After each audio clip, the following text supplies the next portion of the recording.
Welcome to the next episode of Language Talks.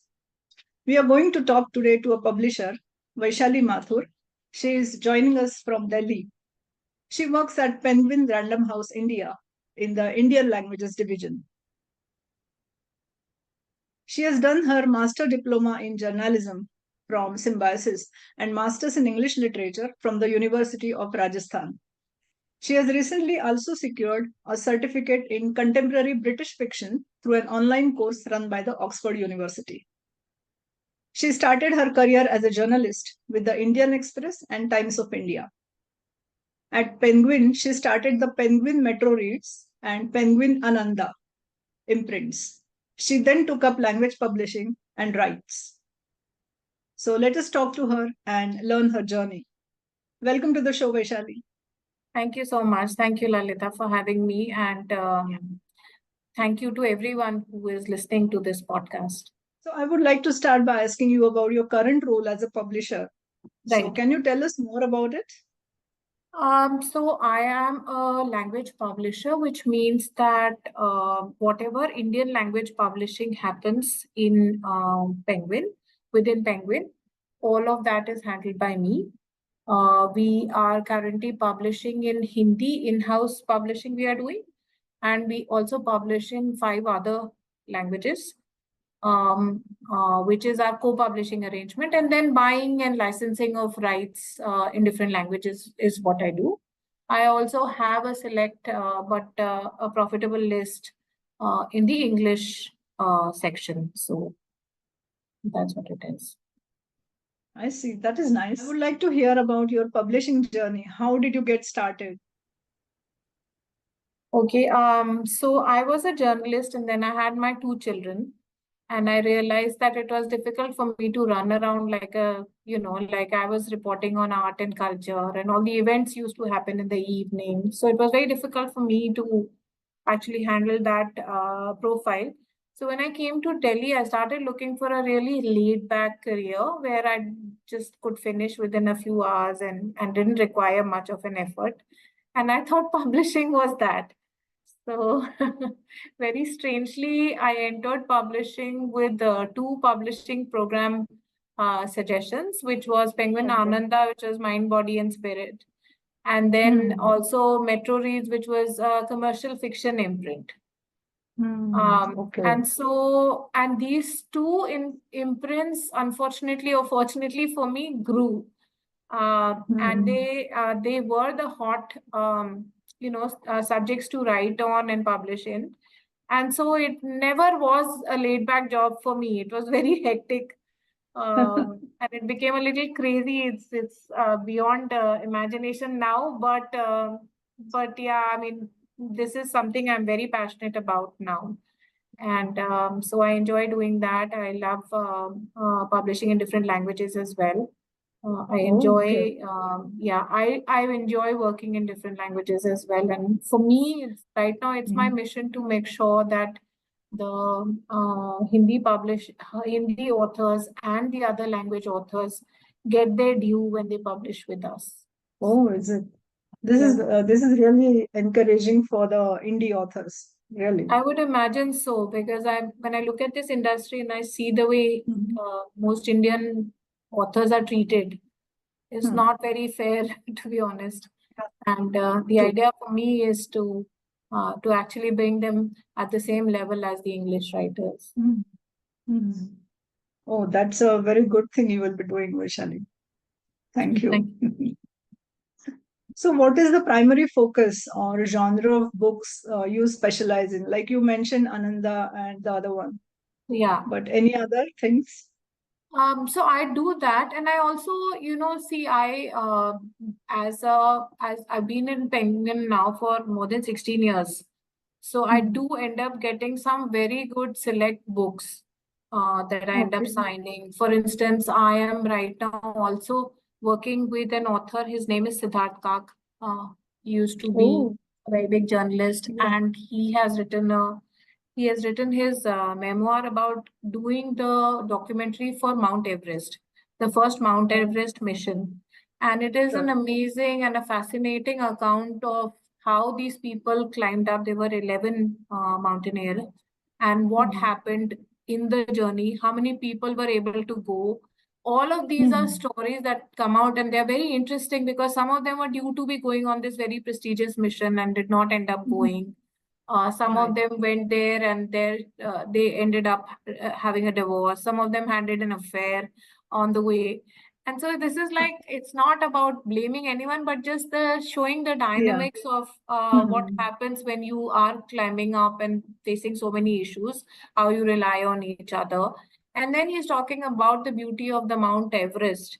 When they saw it for the first time, it actually looks like a volcanic eruption when the sun first comes up.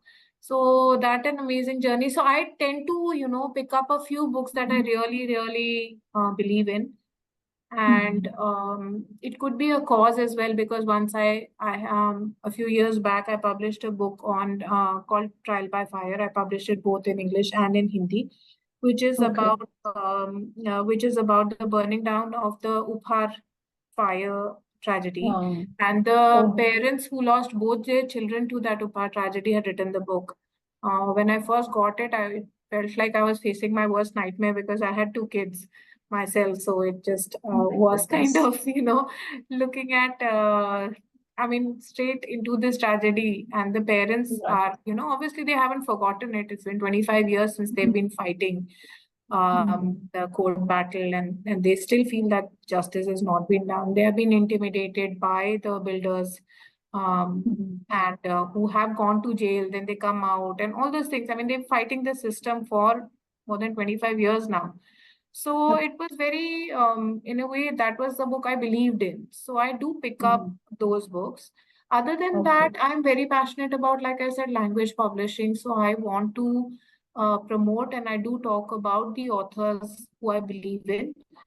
And in Hindi, I have signed up Anil Yadav, who had been nominated for Sahitya Academy, and I think he's one of the most promising and writers who will go a long way and will win a lot of awards and needs the recognition and the stability of a good publishing house, that sort of thing. So I tend to base it not just on the business perspective, but also from the perspective of what we are doing to promote in terms of literature. Okay, yes, that is really interesting. Yeah. How do you decide which manuscripts to publish? I mean, what stands out to you in a submission? I feel that the manuscripts I select, I have a very I feel like there is mostly, 95% is instinct for a manuscript. You do your research, you look at the book, you can do anything, but it's that one instinct that tells you that this is the book, this is it. And what I have seen is that when I get a manuscript, I have a complete picture. As I'm reading the manuscript, a complete picture appears in my mind of what the cover could look like and how I'm going to edit the book, what is my vision for the book. And I share that vision with the author, and if it works for both of us, that's how I, publish my manuscripts. And there is also a large publishing that we do in terms of approaching authors ourselves. So, for instance, Gaur Gopal Das, I've published in the past. He wasn't writing. He did his first book with us, and that became one of the bestsellers. So that's how we read a lot. We are out there. We look at the hot topics. All those things are there. So commercial as well as a little bit of business sense, of course, is involved. Right. Yeah. Yes, of course. So, Vaishali, can you walk me through the typical process? Like a manuscript comes to you and it goes through from submission to publishing. Right. It's just I get a manuscript, and I usually what happens is that you read a manuscript, and if you like it, if you don't like it, of course, then you have to send a regret email. But if you like the manuscript, then you typically speak to the author, discuss the book, see what they are thinking about the book. Sometimes you need more information. You connect with the authors. And then you take this to your editorial acquisition, where we have just the editorial acquisition editors all sit together and discuss the book. And everybody comes up with they all read those proposals and they come up with any ideas if they have, or if they feel that it's not good enough to go forward, or if they feel that it needs a little bit something before it goes forward. So we then take it to our acquisitions meeting, where we have the sales, marketing, finance, legal, everybody sits together and takes a call on the manuscript. Once they okay it, then we make an offer to the author, do the contracts, and then put it on our schedule. Okay. So it works. Okay. Thank you for sharing. Yeah. So how do you balance creative freedom for the authors and, like you mentioned, business sense? Yeah. Creative freedom, I feel that is one of the most critical things when we are editing the manuscript. So I don't fiddle with anything that the author has done. If I can take it forward the way the author has meant for it to be, then I do that. The only thing I do is that I creatively discuss with the author how we are looking at the book. If there is an editorial, so mostly I don't fiddle with the manuscript or the voice of the author. I always negotiate within whatever is there when I'm editing. But when I'm looking at it commercially, that I will take a call earlier on. If I get a sense that by doing something it will become a commercial success, I will speak to the author and ask him or her whether they are amenable for it or not. And if they are, then we sit together and work it out. If they aren't, then in that case, it's best that they publish with someone else. So I am very, at least, I think we should be honest to whatever we are doing. So I remember that I had signed up a manuscript on a book on. This was a book where the author had created, it was a thriller, and he had created a really wonderful character who is a kind of a vigilante and very like swashbuckling sort of guy and everything. But what happened was the author had put in a lot of ancillary stories that went with it. Like there were just like too many backstories and too much was coming in. So my discussion with him was that can I remove a lot of these stories so that his character comes out strongly in the book. Otherwise, he's getting lost with so many characters. So we then like chiseled it out. So that's the sort of creative freedom we do. Otherwise, I don't like to tell people that, oh, I'm going to cut it down to half just for the sake of commercials. I don't do that. I make the commercial fit into the creative space instead of making the creative compromises. Yeah, I don't like making them myself. So I can't expect my authors to make those. You're right. Yeah. Vaishali, you have been in this industry for such a long time. So how do you see the trends shifting in the industry, like through decades? To be honest, I don't see very much trend shifting happening now. It happened some 10, 15 years back, and that trend is pretty much predictable and stays where it is. I think what really has worked is self-help, self-improvement, mind, body, spirit, spirituality. It sort of goes into soft business as well. So a lot of other things like join in, but the essential fabric remains the same. A lot of big authors like Ruskin Bond, Sudha Murthy, Ramchandra Guha. These are authors that have been read for decades now. People continue to have interest in them. And within this fabric, we tend to do little other things. In fact, romance used to be very big to begin with a few years back, but now it's not doing so well, but it's not doing so badly. But then it changed into books on relationships and things like that, and coming of age stories or college romances. So the subgenres kind of keep undergoing the change, but the genres by itself pretty much stay the way they are. And of course, big names, the authors or writers or influencers who can, who draw a crowd. People are very happy to read about them and their journeys and all of those things. So that aspirational space remains. So yeah. Okay. So that is quite encouraging. Yeah. So there is a lot of talk about traditional publishing, self-publishing, and digital publishing now. Right. So what is your take on all these three things? So I feel that I get a lot of people who feel that they have been a success as they have self-published, and then they go for traditional publishing. A lot of people try to do it that way, that they become a success. But I'm not a very big fan, honestly, of self-publishing. Okay. Because I do feel that as an editor, I bring in a lot to the table when I'm with an author. We are pretty much the anchors for authors, and people, when they're writing, are very emotionally sensitive. There are things about publishing that they like. There are things about publishing that they don't like.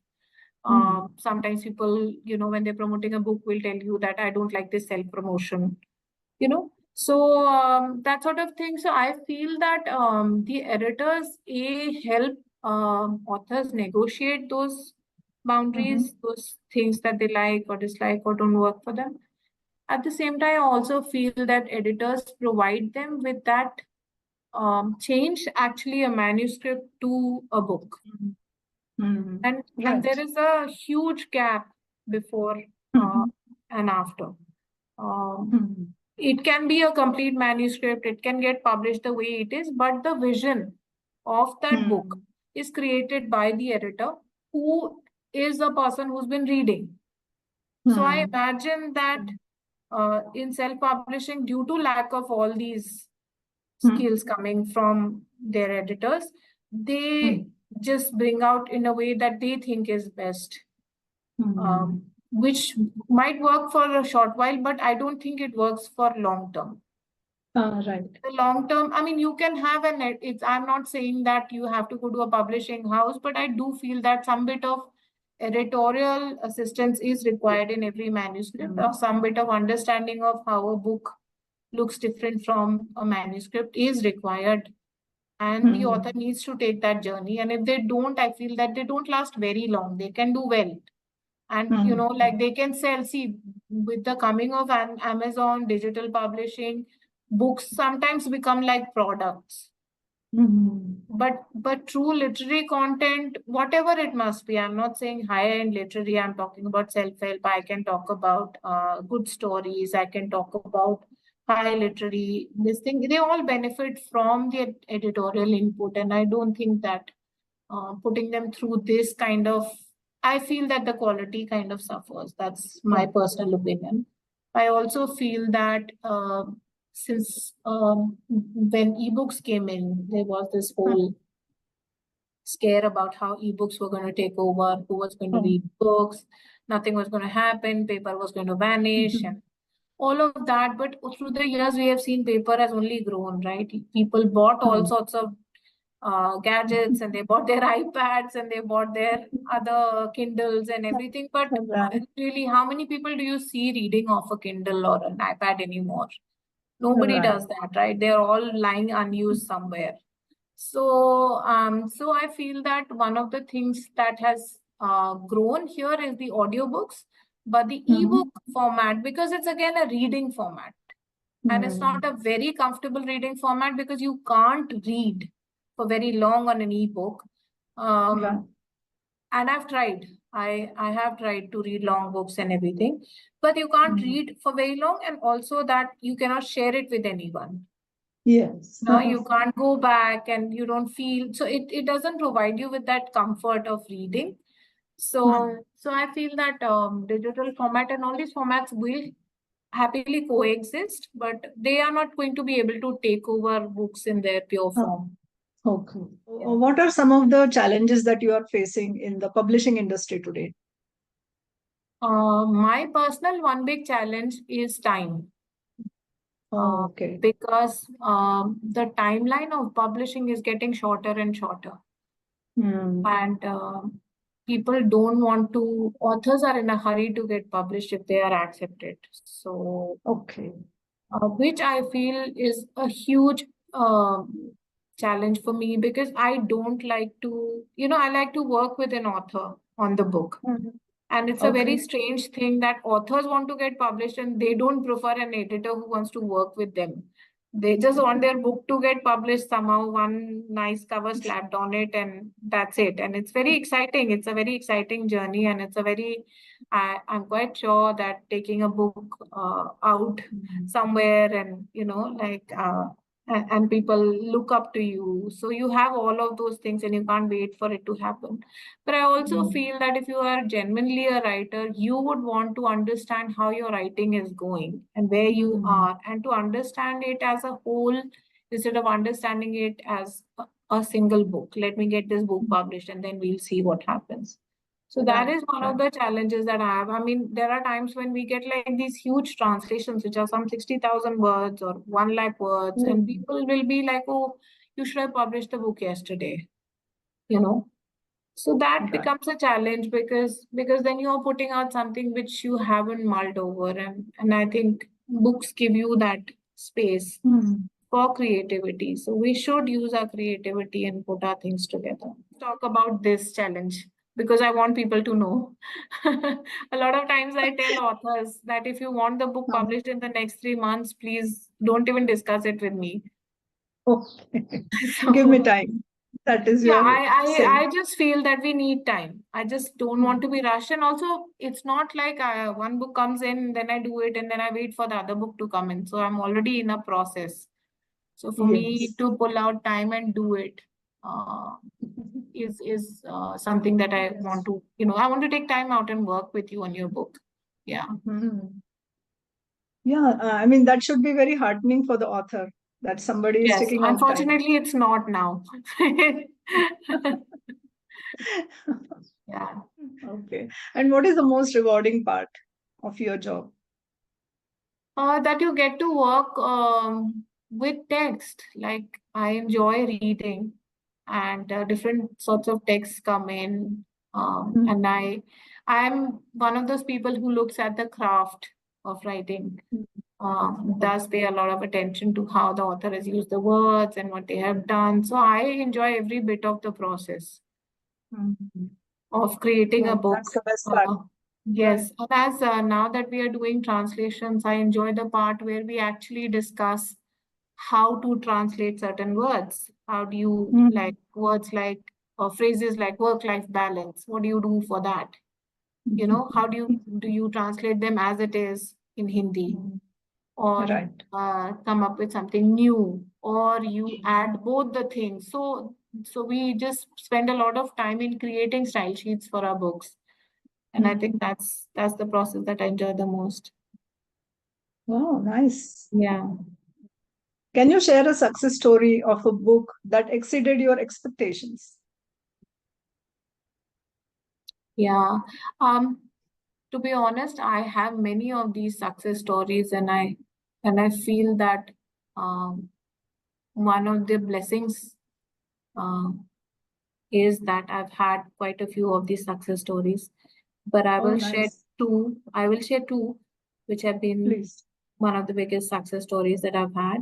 First was when I published Romance was at its peak, and I published Ravinder Singh in Penguin Metro Reads, and he was supposed to be a writer who had written I Too Had a Love Story, which had been a huge success.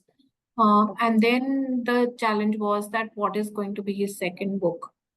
And so as a commercial read, completely commercial read, we did Can Love Happen Twice. And because the publishing house that he had been earlier a part of had not exposed him to too much publicity, the book had been selling, but people knew nothing about him.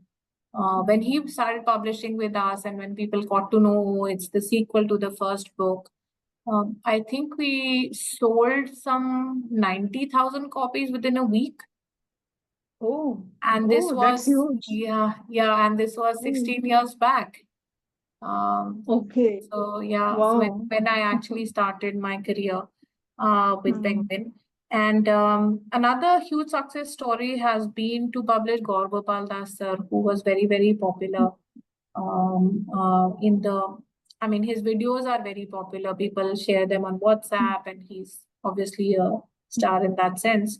But I had been, he did not have a very good social media person He didn't have anything organized at the back end, so I wasn't able to reach out to him. So, but it took me 3 years to actually reach out to him and then to convince him to write a book.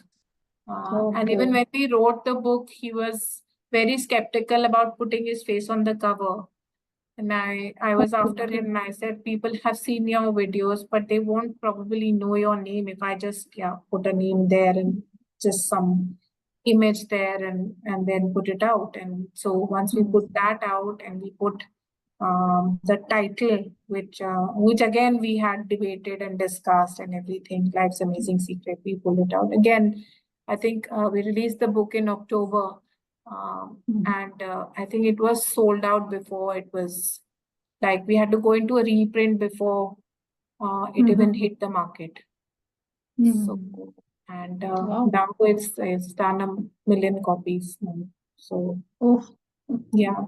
And with him, we have also published simultaneously in the US and the UK as well. So, That's wonderful. Yeah. But you took such a long time to convince him, and yes, the process was long. Yeah, process was long, and also nobody knew whether the book was going to be big or not. So initial numbers were very low. The imagination was that, okay, see, we can do like, say, about 10,000 copies. But when we actually put the book out, we got so many orders that it was just chaotic, and it was really fun to be a part of all of that. Great, because the notion is if there are videos, books won't be sold. That is a general notion. Yeah. It's wrong. Yeah, no, it was, if people actually, his success did get translated into that. For that matter, if you look at it, if you know the movie Razi. Yes. The book was published by me, Calling Sehmat. Okay. So the book Calling Sehmat with Harinder Sikka had been with him for a while. He had self-published the book. And he had put a cover and the title was Calling Sehmat. And I got it and I felt that this was a really good book. At that time, they told me, oh, there's a movie also coming out. So I said, I don't care about the movie because usually movie and book tie-ups don't work.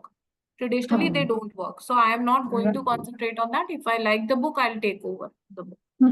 I took over the book and there were 3 parts in the book and I cut out one part completely. Just left a bare bone, that part, and then reworked on the edits and everything.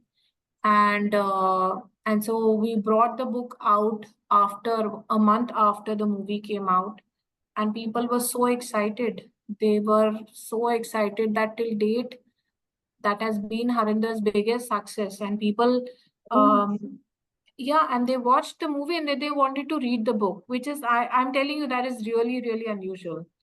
And those people who had read the book wanted to go and watch the movie and look at the comparison. And we've had quite a few books that have got converted into movies or TV serials and things like that. But I've never seen that kind of success with any other book.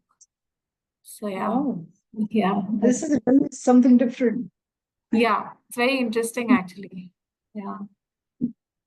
If you could change one thing in the publishing industry, if you wanted to change something, what would that be? Like I said, I would slow it down.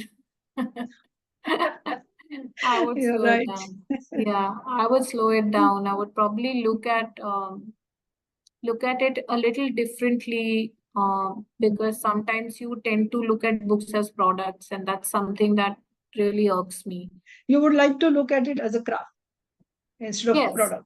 Yes, because when you are saying you are creative, and believe me that when I get a manuscript from an author who I've already signed up, they wait for my feedback. Oftentimes I don't come back with the feedback. I feel that I've already given it, or the author knows, but they wait for the feedback. So there's that level of vulnerability that's there, which is very touching, because they want to know how it's reading, how the book feels, and things like that. And if you say, oh, it's reading well, no, this is fine, you just you are thinking too much, or you're making too much out of it, and then they're like, okay, once you've read it, then that's fine. So I enjoy all of that, and I really would like to retain the essential flavor there, instead of just very quickly making books.